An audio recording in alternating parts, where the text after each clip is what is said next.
আমি অতিরিক্ত ব্যস্ত হয়ে যাই যখন কিনা আমার সন্তানকে আমি বলতে পারি না যে তুমি কেমন আছো, বা আমি আমার সন্তানের সাথে যে একটা মিল নিব ওটা পর্যন্ত আমার সময় হয়ে ওঠে না। আমি শুধু ডিফারেন্ট প্যারেন্টিং ট্রাই করে যাচ্ছি, আমি অনেক কিছু করছি, বাট আমার ল্যাঙ্গুয়েজ আমার সন্তানের ল্যাঙ্গুয়েজের সাথে ম্যাচ হচ্ছে নাকি এটা আমি জানি না। তুমি যদি এই ক্রাইটেরিয়া ফিল আপ না করো, তুমি একজন নন অ্যাট্রাকটিভ পার্সন হিসেবে থাকবা, সেটা তুমি মেয়ে বা ছেলে যেই হও না কেন। বাবা মা হিসেবে এখানেও আপনার রোল যে আপনার সন্তানের লাইফে যখন আপনি প্রেজেন্ট থাকবেন, ওর ল্যাঙ্গুয়েজ বুঝে, ওর টিউনিংয়ে, ওর পালসে প্রেজেন্ট থাকেন, আপনার টিউনিংয়ে না। জেনারেশনাল ট্রমা বহন করা একজন প্যারেন্ট হিসেবে আপনি আপনার অ্যাডোলেসেন্ট সন্তানের জীবনে কতটুকু অ্যাক্টিভ রোল প্লে করতে পারছেন। এবং বর্তমান যুগে অ্যাডোলেসেন্টরা আসলেই আমাদের সময়কার বা পুরনো যুগের মানুষদের মতোই সাফারিংসের ভিতর দিয়ে যায়, নাকি ওদের জগৎটা আরও বেশি কমপ্লিকেটেড, যেটা হয়তো জেনারেশনাল গ্যাপের কারণে আমরা অনেক সময় বুঝতে পারি না। ওভারঅল এই বিভিন্ন বিষয় নিয়ে আজকে একটু কথা বলবো। নেটফ্লিক্সের একটা সিরিজ অ্যাডোলেসেন্স বলা যেতে পারে আমাদের সমাজের একটা আয়না, একটা প্রতিচ্ছবি, যে বিষয়গুলো নিয়ে আমি অহরহ বিভিন্ন সময় কথা বলে আসছি। এবং এখানে পুরো বিষয়টা জেস্ট করে দেখানো হয়েছে। প্যারেন্টিং, একই প্যারেন্টস ডিফারেন্ট পার্সপেক্টিভ নিয়ে সন্তানরা বড় হচ্ছে, এবং জেনারেশনাল ট্রমা নিয়ে বেড়ে ওঠা প্যারেন্ট কীভাবে একটা ডিফারেন্ট প্যারেন্টিং ট্রাই করেও আসলে ওনার ওই ট্রমাটাই ওনার বাচ্চাকে উনি দিয়ে যাচ্ছেন, এটা উনি নিজেও জানেন না। এবং একজন প্যারেন্টস ভালো হলেও তার সন্তান যে ভালো হবে এটার কোনো গ্যারান্টি নেই। এবং বিভিন্ন রকমের সোশ্যাল মিডিয়া কন্টেন্ট খুবই সিলি, খুবই ইনোসেন্ট, বাট এটার ভিতরেও কি ভয়ঙ্কর রকমের কিছু মেন্টাল মডেল মানে আমাদের ভেতরে আস্তে আস্তে করে ইনজেক্ট করা হচ্ছে, আমরা নিজেরাও টের পাচ্ছি না। একটা বাচ্চা নিজের রুমের ভিতরেও নিরাপদ না, পুরো একা থাকে, সে কমপ্লিটলি একা, বাট তারপরেও ওই একটা রুম তাকে কিভাবে একটা মনস্টারে কনভার্ট করে দিতে পারে, হয়তো আমরা বাবা মারা এটা নিজেরাও জানি না। এবং যে মানুষটা ধীরে ধীরে মনস্টারে কনভার্ট হচ্ছে সে নিজেও জানে না। এবং একইভাবে আমাদের পিয়ার প্রেশার বা আমাদের সোশ্যাল স্টেটাস এগুলো মেনটেন করতে গিয়ে আমরা বিভিন্ন রকম কালচারের সাথে কোপ আপ করার চেষ্টা করছি। 80-20 রুল, রেড পিল কালচার, ইনসেল কালচার, এবং আস্তে আস্তে করে আমরা এটার ভিতর থেকে ধীরে ধীরে যতই আমি আমার ছেলে বাচ্চাটাকে প্রোটেক্ট করার চেষ্টা করছি, ওকে যতই আন্ডারস্ট্যান্ডিং একটা হিউম্যান বিইংয়ে কনভার্ট করার চেষ্টা করছি, তারপরে আমার ছেলে বাচ্চাটা আস্তে আস্তে খুব টক্সিক মাস্কুলিনিটিতে বিলিভ করা স্টার্ট করছে। আমার মেয়েটা খুব টক্সিক ফ্যামিনিজমে বিশ্বাস করা শুরু করছে, আমি ওখান থেকে বেরই করতে পারছি না। সো আমরা ওভারঅল এই অ্যাডোলেসেন্স সিরিজ থেকে কয়েকটা বিষয় নিয়ে আলোচনা করব, এবং তার ভিতরে ফার্স্ট যে বিষয়টা প্যারেন্টিংয়ের টপিকটা আমি ফার্স্টে বেছে নিচ্ছি। এবং এখানে প্যারেন্টিংয়ের টপিকে আসার আগে আমি শুরুর টপিকটাই বলবো জেনারেশনাল ট্রমা। সো আমি একজন প্যারেন্টস হওয়ার আগেও আমি নিজে একজন ছোট বাচ্চা ছিলাম, এবং ওই সময়টাতে আমার প্যারেন্টসের সাথে আমার রিলেশনশিপ কেমন ছিল, আমার আশেপাশের মানুষদের কাছ থেকে আমি কতটুকু বুলিড হয়েছি, বা ওভারঅল আমার সিচুয়েশন সারাউন্ডিংস অবশ্যই আমার পার্সোনালিটিকে ইনফ্লুয়েন্স করবে। এবং ওই পার্সোনালিটি নিয়ে আমি আস্তে আস্তে বেড়ে উঠবো। একটা সময় আমার বিয়ে হবে এবং আমার সন্তান হবে, কিন্তু আমার সন্তান হয়ে যাওয়া মানে এমন না যে আমাকে ধর্মে বা সমাজে যে সম্মানটা দেওয়া হচ্ছে, বাবা মা তাদেরকে রেসপেক্ট করতে হবে, আমরা সব ভুল ত্রুটির ঊর্ধ্বে উঠে যাব। কারণ সমাজে বলেন বা ধর্মে বলেন, প্রত্যেক জায়গাতেই কিন্তু একটা ব্যালেন্স আছে। বলা হচ্ছে বাবা মাও ভুল করতে পারেন, কিন্তু আমরা বাবা মায়েরা যেটা প্রিচ করি, বাবা মা কোনো ভুল করে না, তারা যা করে সন্তানের ভালোর জন্য করে, দে আর পারফেক্ট, এবং they can never take a wrong decision for the child. এবং এই জিনিসটা কমপ্লিটলি একটা ভুল কথা। আমি যেটা বলছিলাম, জেনারেশনাল ট্রমা বহন করে নিয়ে আমি যদি একজন প্যারেন্টস হই, আমার নিজের ট্রমা আনহিল্ড, এবং ওই আনহিল্ড ট্রমা ডেফিনেটলি ব্লিড করবে, এবং ওই ব্লিডিং আমি আমার সন্তানকেই দিব। এবং যতই আমি ডিফারেন্ট প্যারেন্টিং ট্রাই করি না কেন, হ্যাঁ আমার প্যারেন্টস হয়তো আমাকে বুলি করতো, আমি হয়তো বুলিই করি না, কিন্তু আমি কি করছি, আমি অতিরিক্ত প্রশংসা করছি, এবং এত প্রশংসা করছি যে আমার সন্তানকে আমি একটা পাকা টমেটো বানিয়ে ফেলছি। এবং ওই পাকা টমেটো যখন উপর থেকে থাপ করে নিচে পড়ছে, প্রচণ্ড জোরে সে থেতলে একেবারে ছড়ায় ছিটায় যাচ্ছে, কারণ ওর ভিতরে কোনো রেজিলিয়েন্স আমি ডেভেলপই করতে দিইনি। ওকে আমি কোনো দিন কোনো রিজেকশন পেতে দিইনি, ওকে কোনো দিন আমি সোসাইটির যে রিয়েলিটি, যে ব্রুটালিটি, ওইটা ফেস করতে দিইনি। কারণ একটাই, আমি আমার ট্রমা হিল করিনি, আমি ওকে ব্যালেন্স প্যারেন্টিং দিইনি। আমার প্যারেন্টস প্রচণ্ড রাগী যদি থাকেন, কন্টিনিউয়াসলি মারধর করেছেন, বকাবাদ্য করেছেন, ওই রাগ আমার ভেতরেও আছে, ওই ফ্রাস্ট্রেশন আমার ভেতরেও আছে, কিন্তু আমি একজন ডিফারেন্ট প্যারেন্ট হব। এই কারণে আমি আমার সন্তানকে কখনো গায়ে হাত তুলিনি, একটা টোকা পর্যন্ত দেইনি। কিন্তু আমি তো আমার অ্যাঙ্গার ডিল করা শিখিনি, আমি তো আমার আনহিল ট্রমা ডিল করা শিখিনি। যখন যখন আমার রাগ হবে, যখন যখন আমি প্রচণ্ড রকমভাবে বোধ করব যে আমি আমার ইমোশন কন্ট্রোল করতে পারছি না, আমি জাস্ট সিচুয়েশনটা থেকে আমার নিজেকে উইথড্র করব, আমি সিচুয়েশনগুলো অ্যাভয়েড করব, আমি কোনো কনফ্লিক্টে যেতে চাইবো না। কারণ আমি প্রাণপণে আমার খুব সোবার এবং পোলাইট সাইডটা আমি সবাইকে দেখানোর চেষ্টা করব। সেম ওয়েতে আমার সন্তান যদি কোনো কারণে ফেইলিয়ার হয়, আমাকে ফেইল করে, আমি বেসিক্যালি তার দিকেই তাকাবো না, আমি কন্টিনিউয়াসলি সিচুয়েশন অ্যাভয়েড করব।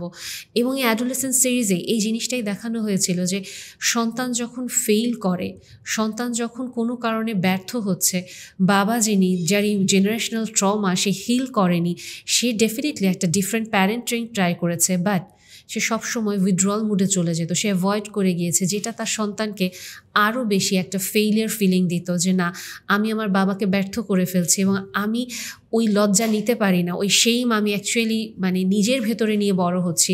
একটা ছোট শিশু কন্টিনিউয়াসলি ওই ব্যর্থতার যে ফিলিংটা, ওই সেইমের যে ফিলিংটা, এটা নিয়ে সে যখন বড় হয় তার জন্য এটা প্রচণ্ড রকম ট্রমা ক্রিয়েট করতে থাকে। তার আলটিমেটলি আমার জেনারেশনাল ট্রমা আমি হিল করিনি, ডিফারেন্ট প্যারেন্টিং আমি ট্রাই করেছি, বাট কী করলাম, ইনডিরেক্টলি অন্য ওয়েতে আমি ট্রমাটা তাকে দিয়ে দিচ্ছি এবং আমার সন্তান ওই ট্রমা অ্যাবজর্ব করছে। এবং আরেকটা জিনিস যেটা আমরা বর্তমান প্যারেন্টিংয়ে খুব অহরহ দেখতে পাই, যে দেখা যায় যে প্যারেন্টিংয়ে ওভারঅল আমরা আমাদের বাচ্চাদের সাথে খুবই প্লেফুল, চেয়ারফুল থাকার চেষ্টা করি, বা যখনই দেখা হোক একটু কানেক্ট করার ট্রাই করি।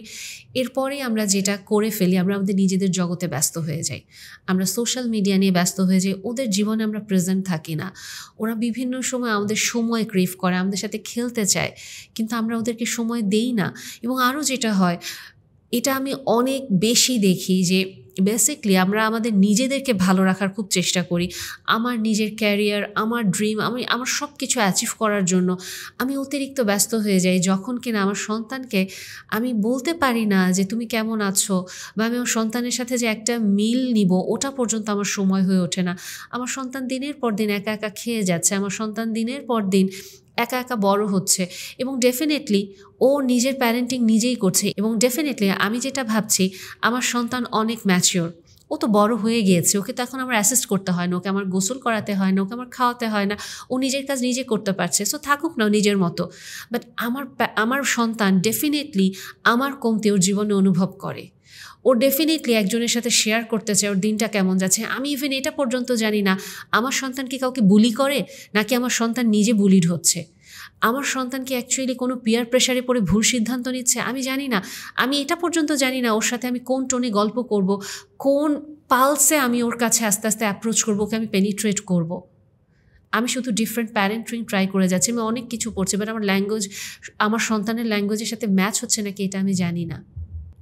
এবং অনেক ক্ষেত্রেই আলটিমেটলি আমরা শাসন করা ছেড়ে দিচ্ছি, আমরা সন্তানদেরকে প্রচণ্ড শুধু আদর আদর আদর ভালোবাসা, ওদেরকে আমরা রিজেকশন দিই না, ওদেরকে আমরা শাসন করি না, ওদেরকে আমরা কোনো বাউন্ডারি দিতে পারি না। কাইন্ড অফ ওদেরকে আমরা মাথায় তুলে রাখি যে আমরা ওদের সাবঅর্ডিনেট। কিন্তু আমাদেরকে একটা জায়গায় বুঝতে হবে, আমি ওর বাবা মা, আমি ওর প্যারেন্ট, একই সাথে আমি যেমন ওর ফ্রেন্ড হব, আমি ওকে বাউন্ডারি দিব, আমি ওকে ব্যালেন্স করা শেখাবো। ও এটা বুঝবে যে আমি শুধুমাত্র ফ্রেন্ড না, আমি ওর বাবা মা, আমি ওর সেফ জোন, আমি ওকে ঠিকই ভুল এবং সঠিকটা শেখাবো। একই সাথে ওকে আমাকে রেসপেক্ট করতে হবে, আমাকে মানতে হবে, আমিও ওকে রেসপেক্ট করবো, মানবো, ও আমাকে ভালোবাসবে, আমি ওকে ভালোবাসবো। এই জায়গাগুলো খুব বাজেভাবে আমরা মেইনটেন করতে পারি না, এবং অনেক ক্ষেত্রেই আমরা খুব এক্সট্রিম হয়ে যাই। আমি আমার সন্তানের ভালো চাই, এর জন্যই তো যেটা দরকার ওটা করছি, কন্ট্রোল করা স্টার্ট করে দিই, হেলিকপ্টার প্যারেন্টিং স্টার্ট করে দিই, আমার নিজের পারফেকশনিজমের ট্রিট আমি আমার সন্তানের উপরে চাপানোর চেষ্টা করতেছি, ওকে প্রত্যেকটা জায়গায় পারফেক্ট হতে হবে। বা ইনফ্যাক্ট আমার পারফেকশনিজমের ট্রিটের কারণে আমার জেনারেশনাল ট্রমা, ওকে আমি পারফেক্ট হতে বলবো না, বাট আমি যে ওর সাথে প্যারেন্টিং ট্রাই করছি ওটা পারফেক্ট হতে হবে, না হলে আমি ব্যর্থ, আমি মা হিসেবে কিছু পারি না, আমি বাবা হিসেবে কিছু পারি না, যেটা আবার সন্তানকে মাকে প্রচণ্ড রকমভাবে একটা ফেইলিয়ার ফিলিং দেয় যে আমি আমার বাবা মাকে ব্যর্থ করে ফেলছি, এবং সে যেটা করে সে তার বয়সের তুলনায় আগে ম্যাচিওর হয়ে যায়। সে চেষ্টা করতে থাকে আমার বাবা মাকে কোনোভাবে ফেল করা যাবে না। তার মানে আপনি আপনার পারফেকশনিজমের জেনারেশনাল ট্রমাকে অন্যভাবে আপনি ইনফ্লিক্ট করছেন বা ইনস্টিল করছেন আপনার সন্তানের ভেতরে। কাজেই আপনাকে অবশ্যই আপনার জেনারেশনাল ট্রমা হিল করতে হবে। প্যারেন্টস হিসেবে আপনার বাচ্চার লাইফে আপনাকে প্রেজেন্ট থাকতে হবে। আপনার ক্যারিয়ার থাকতে পারে, আপনার লাইফ গোল, আপনার ড্রিম থাকতে পারে, আপনার নিজের ভালো থাকা থাকতে পারে, বাট যে ছোট্ট মানুষটাকে আপনি পৃথিবীতে এনেছেন, আস্তে আস্তে সে যখন টিনেজ হচ্ছে, এই পৃথিবীটা তখনও তার কাছে নতুন। আগে সে ছোট বাচ্চার চোখে পৃথিবীটা দেখতো, এখন সে একজন টিনেজারের চোখে পৃথিবীটাকে দেখবে। ওকে আপনার বলতে হবে এই সময়টা যে মা বাবা এই সময়টা তোমার জন্য অনেক বেশি আনস্টেবল, তোমার এই মুহূর্তে ভালো লাগবে, এই মুহূর্তে ভালো লাগবে না, তোমার আমাকেও কিছু সময় ভালো লাগবে না, তোমার আমার প্রতি বিভিন্ন ক্ষোভ আসবে, but believe me I am here for you. আমি তোমার জন্য সব সময় এখানে আছি, এবং তোমার যে কোনো সমস্যা তুমি জাস্ট আমার সাথে রাগ করো, বকা দাও, তারপরেও তুমি আমার কাছে আসো। আপনি যখনই অ্যাকসেপ্টেন্সটা ওকে দিবেন, এবং ও যখন আসলেই দেখবে যে হ্যাঁ আমার বাবা মা একই সাথে বাউন্ডারিও দিতে পারে, এবং আমার যে কোনো কথা without judgement, without poking, without distracting আমাকে শুনতে পারে, আমাকে বুঝতে পারে, ও তখন আপনার কাছে আসবে। বাট এই ল্যাঙ্গুয়েজটা আমাদের মিসিং। আমরা আমার ভালো থাকা প্রয়োজন, আমার সন্তান তো একটু বড় হয়ে গিয়েছে, সো আমি আমার নিজের জগতে চলে যাই, আমি কি করছি আসলে।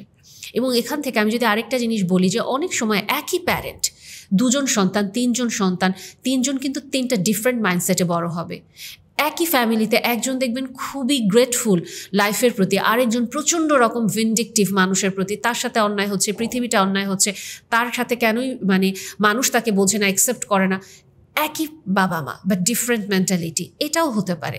আবার আপনি এরকমও সিচুয়েশন পাবেন যেখানে বাবা মা বোন সবাই খুব ভালো, বাট একজন সন্তান কমপ্লিটলি বকে গেল। এবং আমরা তখন যেটা করি, ওই সন্তান যখন বকে যাচ্ছে এবং অন্যদের লাইফে প্রবলেম ক্রিয়েট করছে, আমরা তখন তার ফ্যামিলিকে প্রচণ্ড রকমভাবে শেমিং করা স্টার্ট করি। কিন্তু আলটিমেটলি অ্যাডোলেসেন্স এই সিরিজটা যদি আপনি দেখেন, তখন আপনি এটা বুঝতে পারবেন যে একই ফ্যামিলিতে বেড়ে ওঠা একজন মানুষ কখনো কখনো অন্য একটা পথে চলে যেতে পারে, অন্যরা সবাই ভালো থাকলেও। সে হয়তো একজন মার্ডারার হয়ে যেতে পারে, একজন মনস্টারে কনভার্ট হয়ে যেতে পারে, বাট আলটিমেটলি তার ফ্যামিলি মেম্বাররা ডেফিনেটলি কিছু ক্ষেত্রে আপনি ব্লেম দিবেন তাদেরকে, তাদের ডেফিনেট কিছু রেসপন্সিবিলিটি থাকে, but at the same time তারাও ভিকটিম, তারাও আসলে সাফার করে। এবং একজন মার্ডারার বা একজন কিলারের ফ্যামিলি মেম্বারদেরও একটা জীবন থাকে। যেহেতু তারা একজন কিলার বা একজন মার্ডারের ফ্যামিলি মেম্বার, তার মানে এটা না যে তারাও বেঁচে থাকার অধিকার হারিয়ে ফেলেছে, তাদেরকেও পানিশমেন্টে যেতে হবে। আলটিমেটলি প্যারেন্টিং খুব ইম্পর্ট্যান্ট একটা কি, যেটা আসলে আমাদের সন্তানের লাইফটাকে ধীরে ধীরে গড়ে তুলতে হেল্প করে, এবং আমাদের নিজেদেরকে আসলে বাবা মা হিসেবে একটা রোলে আসতে হবে, এবং এটা বুঝতে হবে যে বাবা মা হওয়ার যে সম্মান আমরা পাচ্ছি, ওই রেসপন্সিবিলিটি আমাদেরকে নিতে হবে। এমনি এমনি আল্লাহ আমাদেরকে এত সম্মান দিচ্ছেন না।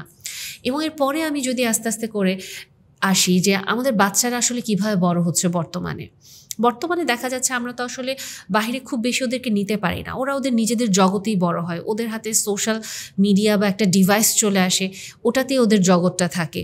এবং এই সিরিজটাতে না খুব সুন্দরভাবে দেখিয়েছে যে একটা রুমের ভিতরে একটা সন্তান, একটা ছোট্ট শিশু যে আছে, আমরা ভাবছি সে ছোট্ট একটা শিশু, খুবই ইনোসেন্ট, বাট গ্র্যাজুয়ালি তার ইনোসেন্স সে ওই রুমটার ভিতরেই হারিয়ে ফেলেছে। কারণ তার চারিদিকে তার স্কুল, তার সোসাইটি তাকে বিভিন্ন রকমভাবে বুলি করছে, বিভিন্ন রকম মেন্টাল মডেল বা একটা মাইন্ডসেট অথবা একটা গোল তার সামনে দাঁড় করিয়ে দিচ্ছে যে ওই জিনিসটা যদি তুমি অ্যাচিভ করতে না পারো, you are a failure, you are nothing but a loser. এবং একটা টিনেজ যেই সময়টাতে তার অ্যাকচুয়ালি সোশ্যাল অ্যাপ্রুভাল দরকার, যেখানে তার অ্যাকচুয়ালি তার পিয়ারদের সাথে তার মিলেমিশে থাকাটা বা ওই অ্যাকসেপ্টেন্সটা দরকার, ওগুলো তার কমপ্লিটলি মিসিং, এবং সে লেফট আউট ফিল করে, সে নিজেকে আউটলায়ার ফিল করে, এবং ডেফিনেটলি তখন ধীরে ধীরে তার ভেতরে একটা গ্রাজ হোল্ড করতে থাকবে। এবং যেহেতু ওই যে বললাম একটা রুম এবং ডিভাইস তার হাতে, তার মানে কি সে পুরো পৃথিবীর সাথে ইন্টারন্যাশনালি সে কানেক্টেড। সো ওই ডিভাইসটা তাকে ইন্টারন্যাশনাল একটা গ্রুপের সাথে যখন অ্যাটাচ করে দিচ্ছে, ওখান থেকে সে নিজেকে কোন পার্সপেক্টিভ অ্যাকসেপ্ট করবে এবং কোন পার্সপেক্টিভে সে আস্তে আস্তে নিজেকে গ্রো করাবে, এটা কমপ্লিটলি তার নিজের একটা জগৎ হয়ে যায়, নিজের সিদ্ধান্ত হয়ে যায়। এবং ডেফিনেটলি আমার সন্তান তো বাসাতেই থাকে, ও পড়াশোনা করে, স্কুলে যায়, বাসা থেকে আসে, রুমে থাকে, গেমস খেলে, এমন তো কিছু আর করে না ও। সো ও হয়তো নিরাপদে আছে, ওর লাইফে ওরকম কিছু নাই। বাট এই জিনিসটাই আপনি নিজেও জানেন না যে সোশ্যাল মিডিয়াতে খুব সিম্পল ইনোসেন্ট কন্টেন্ট, ওটার ভেতরেও একটা বাচ্চাকে বা একটা ছেলেকে বা একটা মেয়েকে কিভাবে বুলি করা হয়, কিভাবে ওখানে বলা হয় তুমি যদি এই ক্রাইটেরিয়া ফিল আপ না করো তুমি একজন নন অ্যাট্রাকটিভ পার্সন হিসেবে থাকবা, সেটা তুমি মেয়ে বা ছেলে যেই হও না কেন। ছেলে হলে তোমাকে এই ক্রাইটেরিয়া ফিল আপ করতে হবে, তাইলে মেয়েরা তোমার প্রতি অ্যাট্রাক্ট হবে। মেয়ে হলে তোমাকে এই সব ক্রাইটেরিয়া ফিল আপ করতে হবে, নাহলে ছেলেরা কেউ তোমাকে পাত্তা দিবে না। এবং বর্তমান জগৎটাই এইরকম যে 80-20 রুল তোমাকে মানতে হবে, যে 80% ছেলে বা মেয়ে 20% ছেলে বা মেয়ের প্রতি অ্যাট্রাক্ট হবে, এবং ওই 20%ই অ্যাকচুয়ালি রুল করতে থাকবে, আর বাকি 80% সবাই ডিপ্রাইভ হবে। সো এই যে 80-20 একটা রুল, এটা কিন্তু আলটিমেটলি সোশ্যাল মিডিয়া বা আমরা যদি বলি ডিভাইস, ওখান থেকে আসতেছে একটা 80-20 কালচার, এবং ওইখান থেকে আরও আসতেছে ইনসেল কালচার, যেখানে কিনা একটা ইনভলন্টারি একটা ইনভলন্টারি একটা লাইফস্টাইল তাদের ভিতরে ঢুকিয়ে দেওয়া হচ্ছে, যেখানে বাচ্চারা এটা বিশ্বাস করছে যে আলটিমেটলি আমি খুবই সেক্সুয়ালি বা ইন্টেলেকচুয়ালি বা সব দিক থেকে আমি খুবই নন অ্যাট্রাকটিভ একটা পার্সন, এবং আমার অপোজিট জেন্ডার কোনোদিনও আমার প্রতি অ্যাট্রাক্টেড হবে না।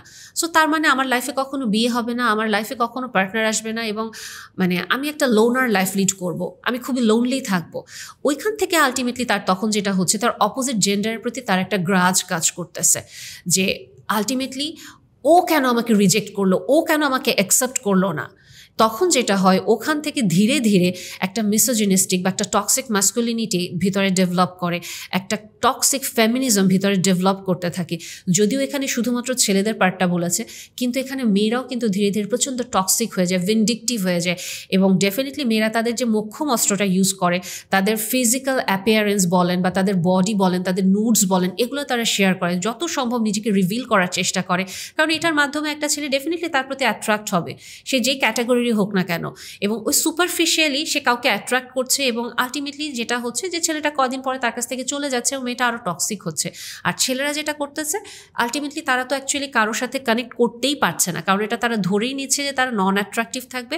ভিতরে ভিতরে তারা প্রচণ্ড অ্যাগ্রেসিভ হয়ে যায়, মেয়েদেরকে অপমান করতে পছন্দ করছে, এবং মেয়েদের প্রতি তাদের প্রচণ্ড গ্রাজ, তারা বিশ্বাস করে প্রত্যেকটা মেয়েকে সাফার করতে হবে লাইফে।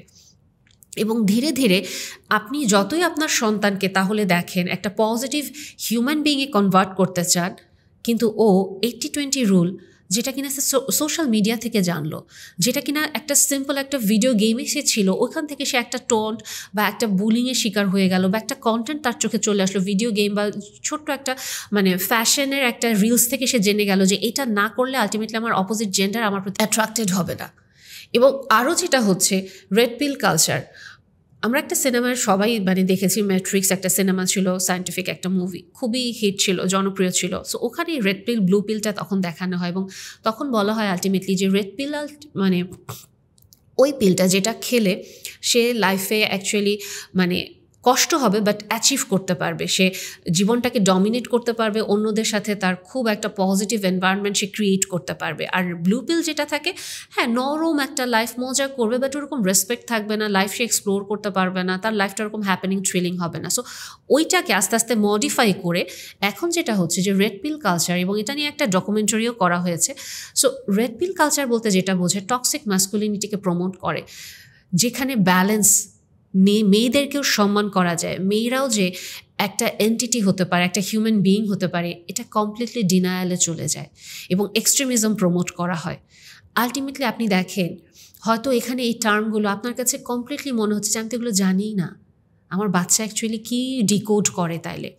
এবং আরও ইন্টারেস্টিং ব্যাপার, আপনি যখন বর্তমানে এই ওদের সাথে কথা বলবেন, এটা আপনি জেন জি বলেন অথবা জেন আলফা বলেন, তখন আপনি দেখবেন সিম্পল একটা লাভ ইমোজি, আপনি হয়তো জানেনও না আপনি ইউজ করছেন, আপনি ব্লু ইমোজি ইউজ করছেন, অথবা এখানে একটু কেটে দিন। সো আপনি হয়তো এখানে একটা ব্লু লাভ রিয়্যাক্ট দিচ্ছেন, বা আপনি হয়তো একটা অরেঞ্জ লাভ রিয়্যাক্ট দিচ্ছেন, আপনি জানেন না এটা একটা হিডেন মিনিং আছে, আপনার কাছে এটা খুব ইনোসেন্ট, এটা তো একটা ভালোবাসা, নীল রঙের ভালোবাসা, নীল রং তো ভালোবাসার প্রতীক, কমলা, আচ্ছা এটা ভালো লেগেছে কমলা রং দিয়ে দিচ্ছি।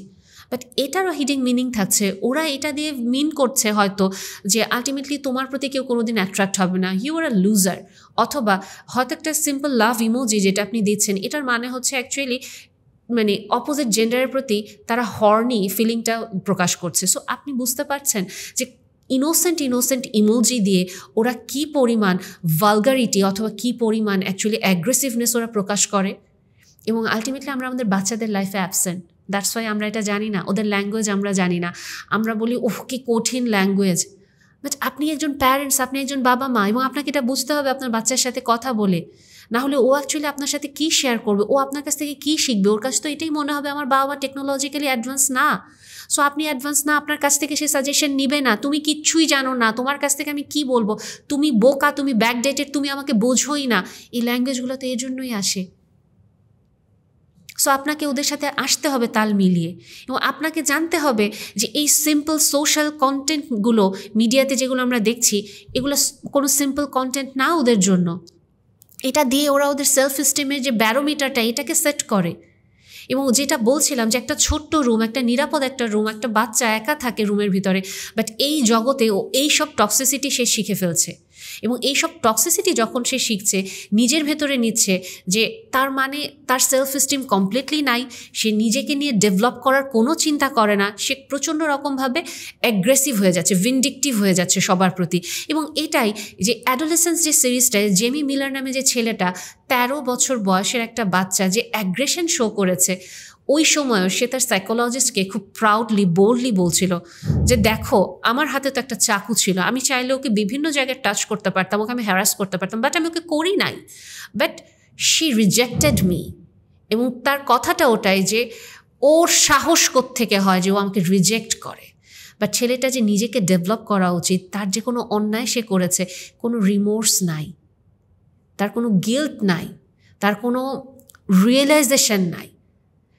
এবং তার কাছে আলটিমেটলি ওটাই ছিল যে আমি ভালো, দেখো আমি ভালো, আমি ওকে কিছু করি নাই, বাট লাস্টলি আমি আমার অ্যাঙ্গার হোল্ড করতে পারি না, দ্যাটস ওয়াই আমি ওই অ্যাগ্রেসিভনেস শো করেছি।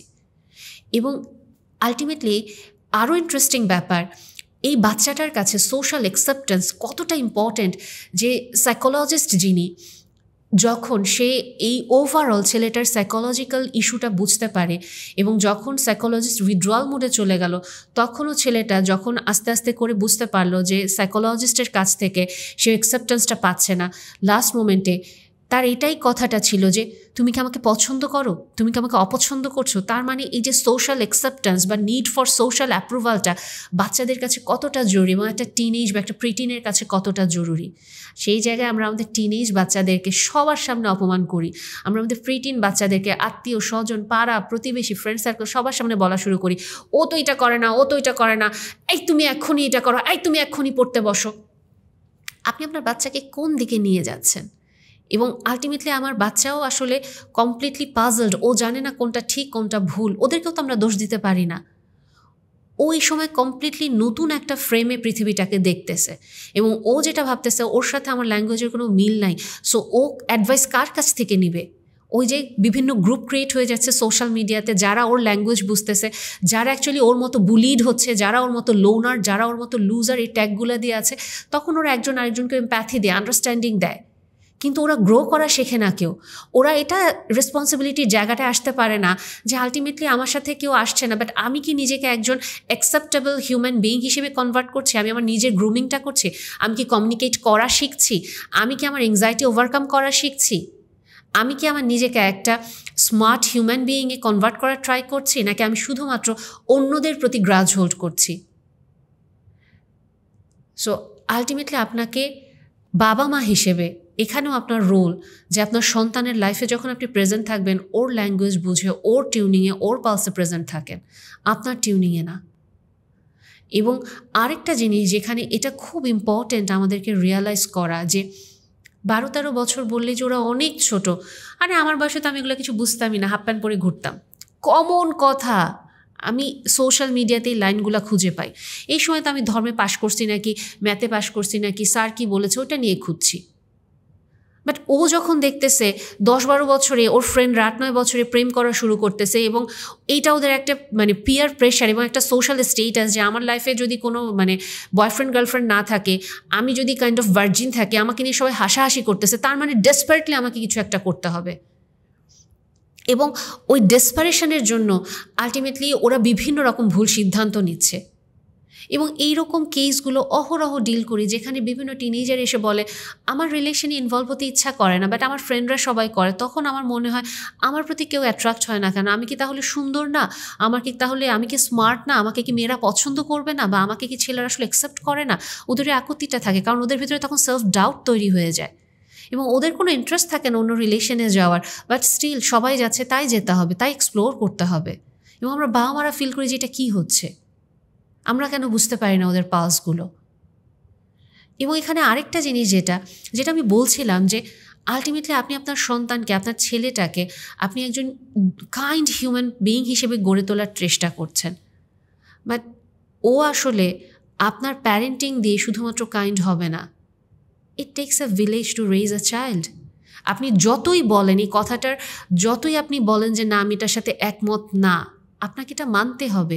শুধুমাত্র বাসা একটা সন্তানকে কমপ্লিট শেপ করতে পারে না, কারণ সে বাসা থেকে বের হলেই সে সোসাইটির মুখোমুখি হবে, ওখানে সে রিজেকশন পাবে, ওইখানে তখন সে অ্যাপ্রুভালটা পেতে চাইবে, স্কুলে যাবে, স্কুলে সে অ্যাপ্রুভাল পেতে চাইবে, সে যখন আত্মীয়দের ভেতরে যাবে, কাজিনদের ভিতরে যাবে, সে অ্যাপ্রুভাল পেতে চাইবে। সো আপনি কিভাবে নিজেকে একা একা বাচ্চা মানুষ করবেন? এবং বর্তমানে আসলে আমরা একাই হয়ে যাচ্ছি, আমরা খুব নিউক্লিয়ার একটা লাইফ লিড করি, একটা অ্যাপার্টমেন্টে আমরা থাকি, উপরে নিচে কারা আছে আমরা যেতেও ভয় পাই, আমরা মিশতেও পারি না, অস্বস্তি হয়। অ্যাটলিস্ট আমরা ওটা না পারি, নিজেরা যতটুকু সম্ভব বাচ্চাদেরকে আস্তে আস্তে একটু সোশ্যালাইজ করাই, একটা রুমে আমরা আটকে না রাখি। ডেফিনেটলি আমার আপনার লাইফে অনেক ড্রিম আছে, আমাদেরকে ওটা অ্যাচিভ করতে হবে, but at the same time আমার বাচ্চাদের জীবনটাও আমাকে দেখতে হবে। এই সিরিজ থেকে আমাদেরকে আরেকটা জিনিস যেটা খুব মানে সিনসিয়ারলি চিন্তা করা উচিত, বর্তমানে মানে আমি যদি বলি যে পজিটিভ মাস্কুলিনিটি প্র্যাকটিস করার মতো কজন মানুষ আমাদের সামনে রোল মডেল হিসেবে আছে। আপনি একজন বাবা, আপনি নিজেকে পজিটিভ মাস্কুলিনিটি প্র্যাকটিস করেন, আপনি নিজেকে ব্যালেন্সটা করতে পারেন। ইদার ছেলেরা বর্তমানে যেটা করে প্রচণ্ড এক্সট্রিম হয়ে যায়, যে খুবই শাসন, খুবই মানে টক্সিক মাস্কুলিনিটি তারা প্রিচ করে, অথবা যেটা করে যে কমপ্লিট উইথড্রয়াল এবং খুবই নরম, অ্যাকসেপ্ট করেই যাচ্ছে, কোথায় থামতে হবে এটা তারা জানে না। কেন জানে না?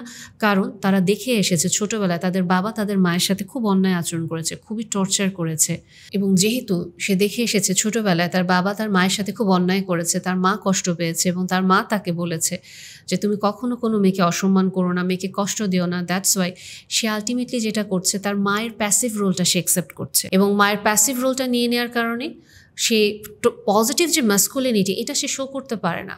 সে জানে না যে আলটিমেটলি তার স্ত্রী যদি একজন টক্সিক হিউম্যান বিইং হন, তাকে থামাতে হবে তার স্ত্রীকে, তার স্ত্রীর করা টর্চার সে সহ্য করবে না। একটা ছেলের সার্টেন পর্যায়ে গিয়ে ডমিনেন্স দেখাতে হবে, একটা মেয়েকে তার ওই লিডারশিপটা অফার করতে হবে। সে যদি কমপ্লিটলি একটা মেয়ের করা ফ্রেমে যেতে থাকে, তার লাইফে সে ভালো থাকতে পারবে না। ডিসরেসপেক্ট একটা ছেলের জন্য প্রচণ্ড কষ্টকর বিষয়। কন্টিনিউয়াসলি যদি সে ডিসরেসপেক্টেড হতে থাকে, ওটাও সে নিতে পারবে না। বাট প্যাসিভ মেইল যখন হয়ে যান, তখনই পজিটিভ মাস্কুলিনিটি সেটা শো করা যায় না, এবং প্যাসিভ রোল প্লে করাটাকে, কন্টিনিউয়াসলি সব কিছু সহ্য করাটাকে পজিটিভ মাস্কুলিনিটি বলে না। একইভাবে যখন সব কিছু কন্ট্রোল করতে চান, সব কিছু জোর করে আদায় করতে চান, কাইন্ড অফ মানে প্রচণ্ড রকম ব্রুটাল হয়ে যান, এটাও পজিটিভ মাস্কুলিনিটি না। সো আমাদের ছেলেরা খুব সাইলেন্টলি সাফার করছে, এবং তারা যখন সাফার করছে, তাদের সামনে কোনো আইডল রোল মডেল নাই, তারা জানে না কাকে তারা ফলো করবে। এবং আমরা মায়েরাও প্রাণপণে একজন কাইন্ড মেল হিউম্যান বিইং তৈরি করতে গিয়ে আমরা একটা প্যাসিভ মেল হিউম্যান বিইং তৈরি করছি। আমরা ওদেরকে পজিটিভ ম্যাসকুলিনিটি শিখাচ্ছি না, এবং আমরা নিজেরাও ছেলের মা বাবা হিসেবে বুঝতে পারছি না আমরা আমাদের ছেলেদের জন্য কী পরিমাণ কষ্টকর একটা ভবিষ্যৎ উপহার দিয়ে যাচ্ছি। এবং ওই কষ্টগুলো বেসিকলি কাউন্সেলিং সেশনে বসে এগুলো দেখতে হয় প্রতিনিয়ত। সো ওভারঅল আমি যদি বলি যে এই সিরিজটা আপনাকে মোটামুটি না বলেন, পুরোপুরি আপনার সমাজের একটা আয়না বা একটা প্রতিচ্ছবি হিসেবে আপনার সামনে আসবে, যেটা আমি বললাম। এবং আপনি যদি এই সিরিজটা দেখেন, ডেফিনেটলি আপনাকে এই জায়গাগুলোতে আসতে হবে যে 12-13 বছর বয়সেও একটা বাচ্চা এখন আর ছোটো থাকে না, সে ম্যাচিওর হয়ে যায়। সোশ্যাল মিডিয়ার অবশ্যই সব দোষ আমরা তাদেরকে দিতে পারবো না, কারণ যেটা বললাম একটু আগে যে আমরা প্যারেন্টসরাই কিছু মেন্টাল মডেলে থাকি যেটা আমাদের বাচ্চাদের ভেতরে দেওয়ার চেষ্টা করছি, এবং আলটিমেটলি ওই ফিলোসফি থেকে আমরা যদি নিজেরা বের না হই, আমার সন্তানকে শুধুমাত্র সোশ্যাল মিডিয়ার দোষ দিয়েও আমি ওদেরকে ভালো করতে পারবো না, আবার শুধুমাত্র একা বাবা মা হিসেবে চেষ্টা করেও আমি ভালো করতে পারবো না। এটা কমপ্লিটলি একটা কম্বিনেশনে আসতে হবে, যেখানে আমার নিজেকে আস্তে আস্তে গ্রো করাতে হবে, আমার বাচ্চাকে বুঝতে হবে, এবং আমার বাচ্চার জন্য একটা পজিটিভ এনভায়রনমেন্ট আমি ক্রিয়েট করতে না পারলেও স্কুল, ফ্রেন্ড সব কিছু মিলিয়ে চেষ্টা করে যেতে হবে আমার। এবং ওকে এটা আমার বলতে হবে যে লাইফে সবাই তোমাকে পজিটিভ ভাইব দিবে না, নেগেটিভ ভাইব তুমি পাবা, ক্রিটিসিজম তুমি পাবা, বাট তুমি তোমার নিজেকে গ্রো করো। আস্তে আস্তে করে তুমি তোমার নিজেকে সামনের দিকে এগিয়ে নিয়ে যাও, এবং তুমি তখনই কনফিডেন্স বিল্ড আপ করতে পারবে নিজের ভেতরে।